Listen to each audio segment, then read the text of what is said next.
So ఈ parcel వచ్చేసరికి ఈ బేల్ అంతా కూడా మనకి టాప్స్ డ్రెస్సెస్ ఉంటాయండి. సో టాప్స్ ఏంటి అంటే మనకి కొన్ని పిల్లల సైజులు ఉంటాయి, కొన్ని పెద్దవాళ్ళు ఉంటాయి. సైజెస్ ఏంటి, ఎవరికి ఏ సైజు దక్కుతుంది ఏంటి అన్నీ కూడా నేను క్లియర్గా ఎక్స్ప్లెయిన్ చేస్తాను. ఒక 2-3 శాంపిల్స్ అయితే చూపిస్తాను. మంచి ఫెస్టివల్ కలెక్షన్స్ అయితే వచ్చేసాయి. సో చూసారు కదా పిల్లలకి ఇలాంటి ఫ్రాక్స్ అండి, చాలా బ్యూటిఫుల్గా ఉన్నాయి. కాటన్ క్లాత్ తోటి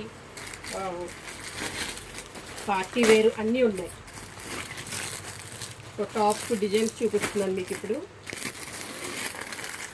చూడండి, ఎంబ్రాయిడరీ వర్క్, రఫుల్స్ డిజైన్ ఉంది, రిబ్బన్ డిజైన్ ఉంది. So next beautiful butterfly design ఉందండి.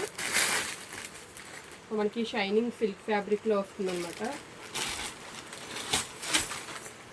ఇవి ఏ సైజు పిల్లలకి ఏ ఏజ్ వాళ్ళకి నప్పుతాయి అనేది కూడా అన్నీ నేను చెకింగ్ చేసి మెజర్మెంట్ చేసి ప్రతిదీ కూడా మీకు ఎక్స్ప్లెయిన్ చేస్తామండి. ఖచ్చితంగా అన్నీ కూడా గ్రూప్లో పెడతాము. అలాగే పెద్దవాళ్ళకి కూడా కొన్ని టాప్స్ అయితే వచ్చాయి. ఈ విధంగా ఇందులో అయితే మొత్తం అంతా కూడా మనకి టాప్స్ కలెక్షన్ అయితే రెడీగా ఉందండి. టాప్స్ డ్రెస్సులు కూడా మీ పిల్లలు మీరు తీసుకొని రావచ్చు. మరి చిన్నపిల్లలకి అయితే కాదు, 10 ఇయర్స్ అబోవ్ పిల్లలందరికీ కూడా టాప్స్ రెడీగా ఉన్నాయి. కట్ చేసి